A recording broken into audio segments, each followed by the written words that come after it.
Hey, Adam, can you give me another quote? Can you do me a favor? Hand me that list. Because this guy, I mean, you see him once. I mean, you see him once and you see him again and again, and every time he's just amazing. Blows us all away. Guys, give it up for Vance Dykes. Give it up for Vance Dykes, guys. Come on. Thanks, man. Thanks. All right, how's everybody doing tonight? All right, good. So I'm sure you guys can tell Bill Clinton's not here with me. Stay up, stay up, stay up. All right, so for those of you who weren't here last week, what happened was during our last performance, we got into a physical altercation. And as a result, he put out a restraining order against me.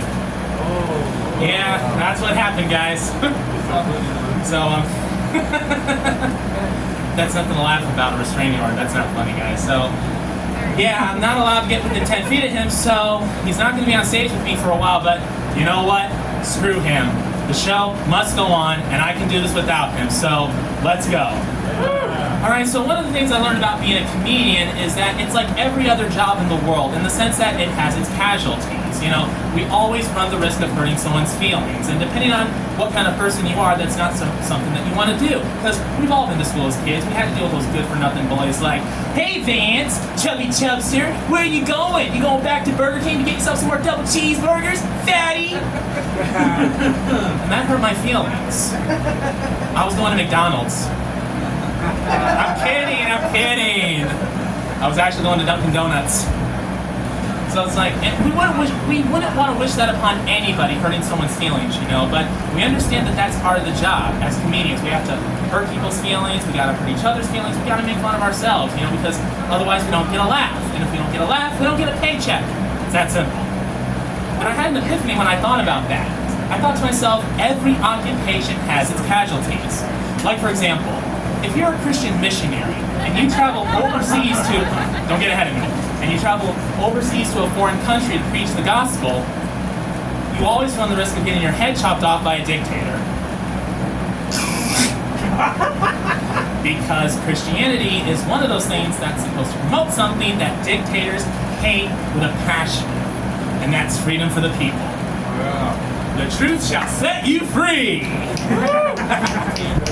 So getting back to what I was saying, you know, you're a comedian, you're up here on stage, look out to the audience, you happen to see this woman who's got this like scary and weird looking curly hairdo, and you see it and you think to yourself, what was she thinking? And then you think to yourself, I could use this in my act. But then you're like, no, I don't want to hurt her feelings. But then you say to yourself, if you don't get a laugh from the audience, you're gonna bomb, like the Boston bomber. So you take a chance, you know, you point her out, you go, look at her! Looks like she's got a head full of curly fries. You can tell she works at Arby's. And then that smile turns into a frown, then she's got that evil look on her face, and you can see it in her eyes. She's like, I'm gonna jump you in the parking lot after the show, you just wait. I think it's especially worse if you happen to be a comedic stunt person, because in that case, you run the risk of hurting yourself for a laugh. Like the guys from MTV's Jackass back in the day. Hey guys, I'm John Knoxville with MTV's Jackass, and in this episode of Jackass, I'm gonna punch myself in the face, and we're gonna see what happens. Here we go.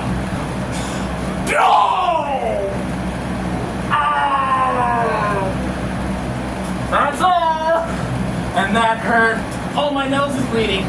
That's cool. I think I should stop before I really get myself into some serious pain. But before I go, guys, I just have one thing to say. Please don't drink and drive. We have enough accidents here in the state of Florida, and I think I speak for everyone when I say we don't need any more accidents. Am I right or am I right? Yeah, so please do me a favor, make a promise to me. Don't drink and drive, okay? Drink while driving! No, guys, call a cab, call an Uber, call a Lyft, call your girlfriend, tell her how much you love her, tell her how much you need her, ask her to marry you, I don't care, just don't drink and drive. You guys promise me that? Yeah! Alright, good, thanks. This has been great, and I'll tell you something else that's great, guys. I think I gave a great performance tonight because I didn't have a deviant Democrat heckling me every chance that he got. Oh,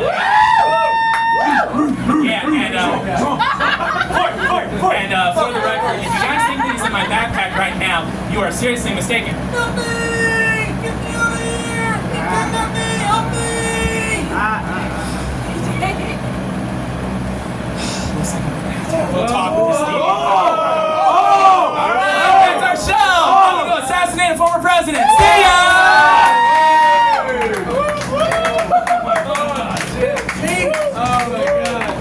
Holy shit.